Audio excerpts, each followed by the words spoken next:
Hi guys, I cannot see you because I have the presentation on full screen, but it's so nice to be here with you today. So I will tell you a little bit about greenwashing, what is that, and how to stop it. So basically, I'm a European Climate Pact ambassador, so I'm connected to the Brussels, to the European Union, where I educate on climate. So that's why, together with Przemek, we organized this call to just present a little bit of greenwashing, to give you some more information for the EcoHope training project that is happening right now. So I will try not to talk too much and for the presentation not to be that long. So quickly going to the topic. What is greenwashing? Have you heard of greenwashing? I don't know whether I can hear your voices from the classroom. Przemek, do you think I can hear the voices? Can you hear? Can you hear us? Okay. Yeah. So have you heard of greenwashing? Can you hear us or no? I don't hear any answers for now. Okay, wait.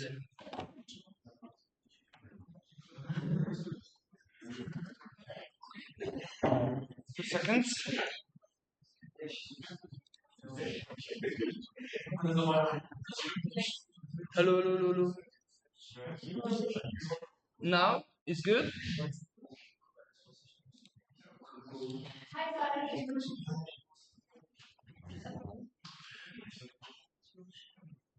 Okay, so Przemek, I don't want to make any trouble, so we can just skip the part, and I will just go with the presentation.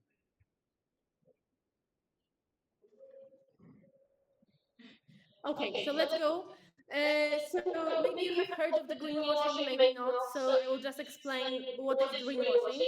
So basically, greenwashing is the practice of companies that are falsely claiming to be environmentally friendly to attract eco-conscious consumers. So companies state that they are eco, that they are green, that they are sustainable in order to convince consumers to buy from that company, not any other company. So it's basically lying about being eco-friendly. So perception is reality. So if basically the company tells us that it's sustainable, for example, if you have a company from, let's say, that is selling eggs, and if you see on the eggs that there is a drawing of, happy animals, a lot of grass, you automatically think that this is good for environment. So then you're more probably buying that product rather than the other one. So that's what greenwashing is about. So how serious is the problem?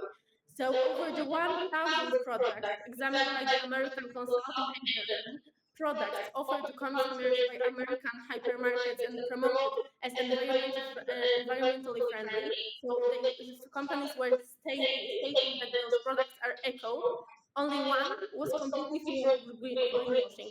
So all of the other products were having false information that wasn't true about environmentally friendly. So you can see how serious it is actually. And basically, right now, nowadays, most of the companies lie about being eco because it's a trend. So where it came from, there was a history of Dave Westerweld that firstly, okay, that's greenwashing. I want to call greenwashing that statement. So he was traveling, and suddenly he saw that in one of the hotels there was a statement that if you are not washing your towels every day, then you are completely eco and you're good for the environment, for the animals, and everything is perfect. So then he thought like, but there is no connection between that. Like if you don't use your towels every day, of course you use less water, but it doesn't necessarily mean that the animals are happy, right? So he created the statement like the word greenwashing in order to name the false statements about being eco-friendly. So nowadays the society is getting more and more conscious. People starting the social media arise. So we have a lot of people like being so-called like signalers in social media. So putting information in social media that goes viral. So right now with increasing media coverage, and it's very hard for the companies to greenwash, to lie about their products, because there is a high possibility that somebody will attack that. And if somebody will attack that, and they have problems because they have their reputational problems, and they have problems with investors. When you don't want to invest in a company that is lying to their customers. So there is like a really big role of social media and influencers in exposing false environmental claims. And also activism. So activism also is rising, and consumer movements are also pushing for better transparency to the companies. So why greenwashing happens? Basically, there is competitive pressure for the companies to be seen as environmentally responsible. So we, as consumers, want to buy products that are eco, that are green, that are sustainable. Also, there is increasing consumer demand for sustainable products. So that's what I just mentioned. And the big problem is that there is lack of regulatory enforcement. So basically, for now, there is no law about what can be stated, for example, on the products themselves. So, for example, in the fashion industry, when you're buying a cloth, like a piece of clothing, like a T-shirt, let's say, if you see that, like what's inside of the T-shirt, what kind of fabric is in the T-shirt, then it might not be true. Actually, there's no organization that is checking what of fashion industry are true. So that's something that right now is being worked on by the European Commission also to to fill in the gap in the law. Okay, so kinds of greenwashing, going quickly to a few kinds of greenwashing. For example, hiding information.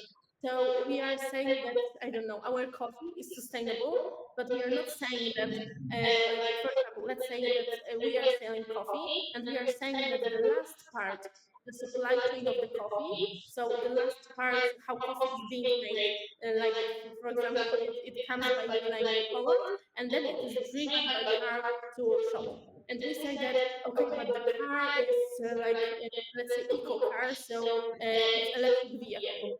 So then we are saying only that one part of information, not saying that it's flown by plane from, I don't know, like Latin America. And we are not saying all of that. We are only saying that the last part of the whole stock is sustainable.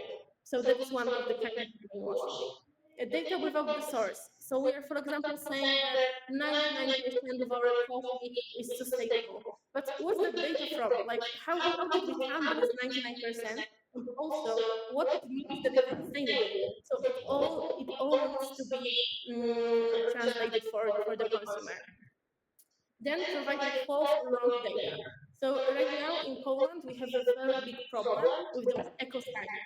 So basically, there is no certifying organ for the eco signs. So companies are creating their own eco signs and putting them on the products.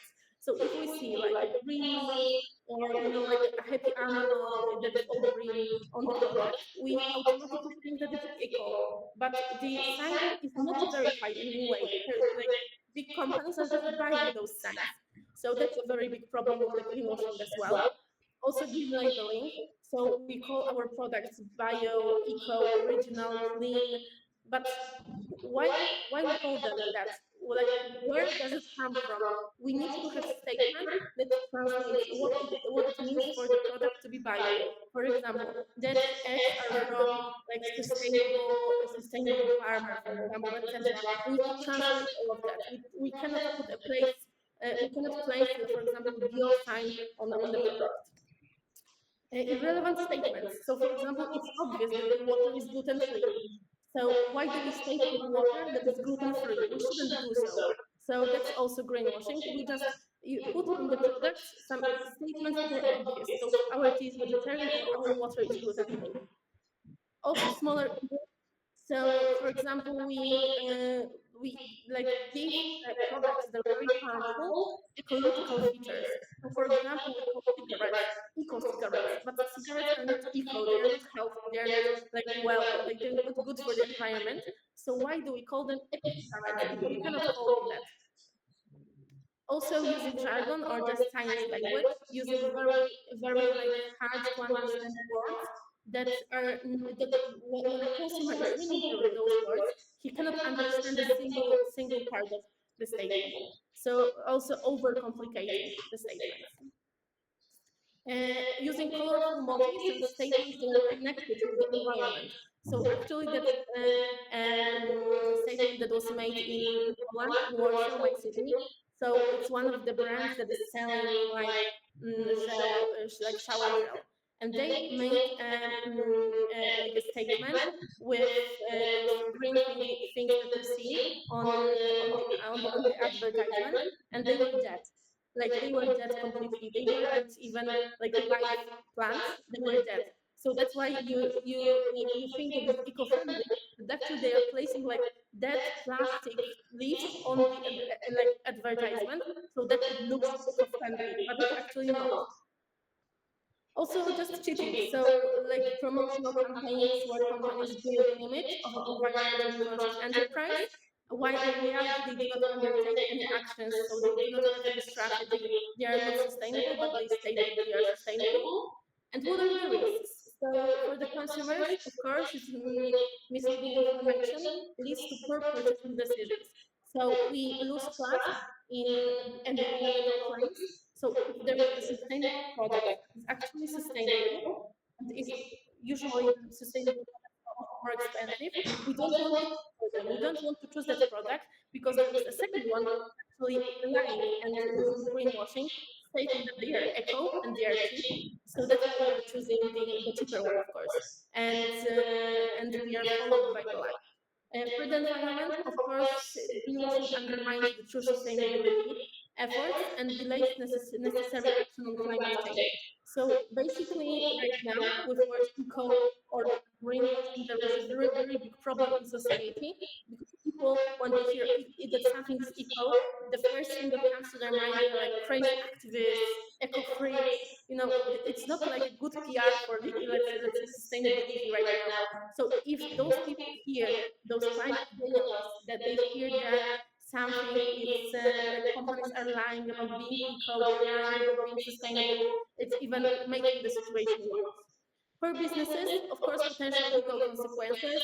They're like European Union right now is enforcing some law on the greenwashing, also to like create some kind of fines for the companies who are doing greenwashing, just to make them pay for like lying to their customers. Why greenwashing is bad for the companies. So we talk about financial and reputational problems. If company is lying, then we lose the trust. We don't really believe that if that any other statements are true because we do not have any right to believe that. Being excluded from the market. So it's also connected to lying. If one of the companies is lying, then we'll probably not choose that company anymore. So let's say that the company is doing like okay, let's say with the coffee. So it's producing coffee. So then we like get the information that those companies like that company like writes to us, then we like probably won't buy that coffee anymore. We'll go to another provider to another coffee. Low consequences, I also told about them like a second ago. Higher control, so right now the enforcement of the laws that are like preventing greenwashing, making companies pay for that is actually being enforced by the EU. For example, in Poland, there are a few right now cases with with the organization in our country that is providing like the rights of the consumers, that the consumers actually sued some of the big Polish companies like Allegro. I don't know, maybe you have heard of Allegro. It's like a massive like retailer in Poland. So they sued Allegro because they were lying about their sustainability. So and like that's a really big company, and the fine for the company for greenwashing is also really big. It can be up to 10% of the money that the company is making. So that's a really the big stakes, let's say so. Going further, there is greenwashing and green marketing. So we need to like separate those words. So greenwashing is misleading consumers. It's lying to consumers about being eco-friendly. And then green marketing is like authentic, transparent actions of companies that genuinely implement environmentally friendly practices and also communicate these actions to their customers. So we need to divide those two because not every eco statement, not every sustainability statement is a lie. We need to remember that. So when it comes to industries that are doing the greenwashing, usually surely like number one is always fashion industry. Like fashion industry is lying low when it comes to the eco statements. Let's start with saying that like right now we are living in the times of fast fashion.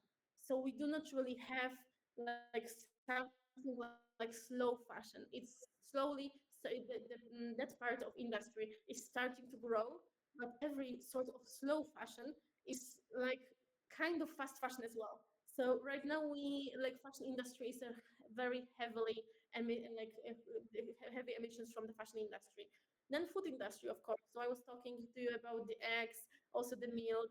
You can very often find the milk with like happy cow on it, and then you have beauty industry. So also the cosmetics that are tested on animals, and they are saying that they are good for the environment, good for the animals. But if you read through the statement on the product, you actually see that they are tested on animals, for example. And of course, automotive industry, and that's also really heavy emissive industry. So how to identify greenwashing?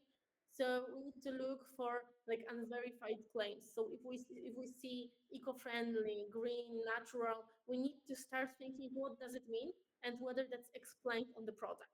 We need to check for third-party certificates, but the certificates, the like certifications that are actually like the famous ones. So we make sure that they are not just certificates created by the company, the chief operating officer came, paid some money, and they created the certificates.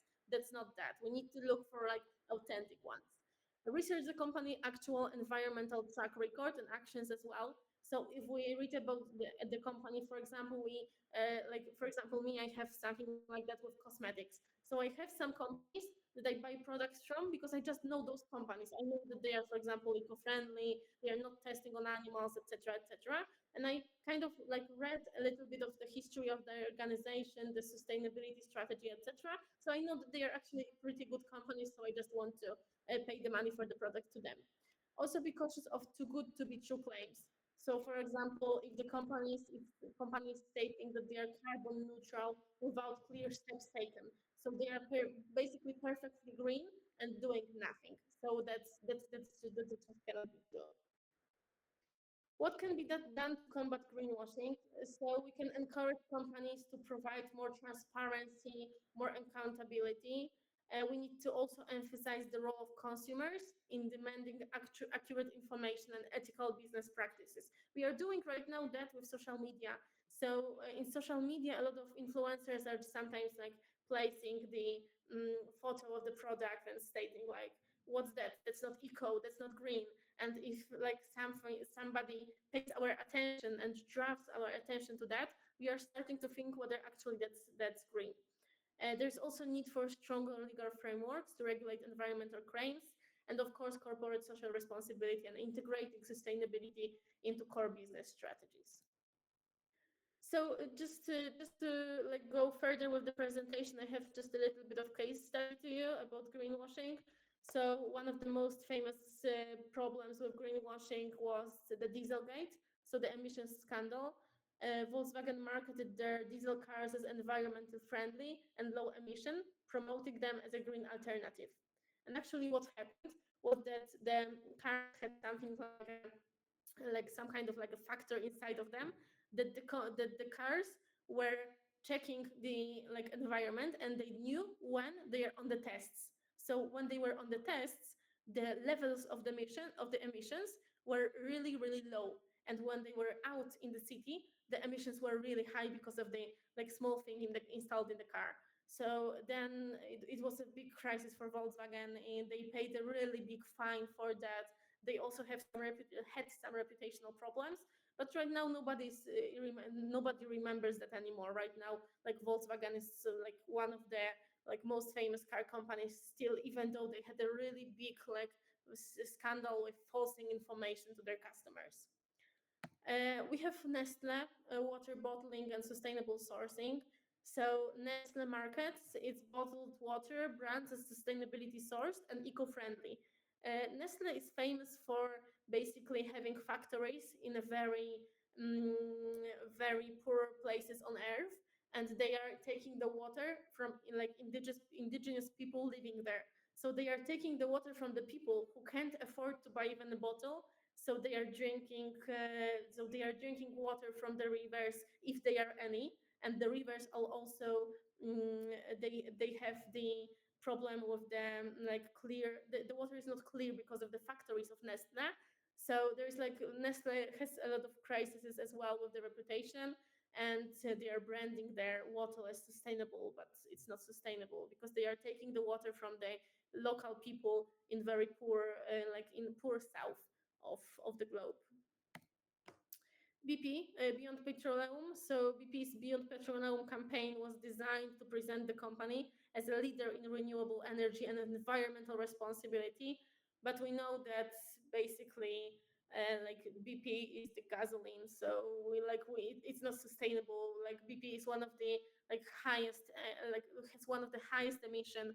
Like if you know something about sustainability, then for sure you have heard about like Greenpeace and climate activists going and just having problems with the BP. So it's not a sustainable company, and they are for sure not a leader in renewable energy and environmental responsibility. So that was also a lie. So quickly going to the conclusion. So greenwashing really undermines real progress, but there are ways to identify and combat greenwashing, as I mentioned. There is a call to action for businesses to embrace true sustainability and for consumers to be more discerning, also to just look for the statements, but also check whether they are true. With the law that is being enforced by the European Union, it will be easier for the consumers to choose responsible products because of the like certification that the European Union wants to destroy all of the certificates that are not official, that are just bought by the company. And there is a strong need for the stronger regulatory frameworks and industry-wide standards to curb the greenwashing. So do you have any questions about greenwashing? Is there something you don't understand or something is interesting for you and you would like to talk about that?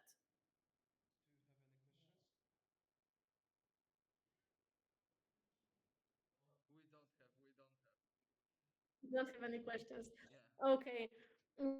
So basically, I think that now I would just slowly come to the end. Przemek, if we cannot make a discussion, then I guess I will slowly finish. So thank you very much for your attention. We can finish, but Julia, don't think this is not only your webcam. What you see is not only first line. This is a lot of people over here. What Mhm. camera? Oh, and Burak, of course. Yeah, we have a lot of people here, and this is pleasure for spend time with you. Thank you for this great webinar, and probably see you soon at the project of Meta Yeah, Association. Thank that's you. for sure. That's for sure. And greetings for from Turkey, because right now I'm in Turkey for another project. So I'm coming back to the non-formal education and have a lovely day. And Przemek, we are in touch. Okay, thank you, Julia. Bye, and see you soon. Bye.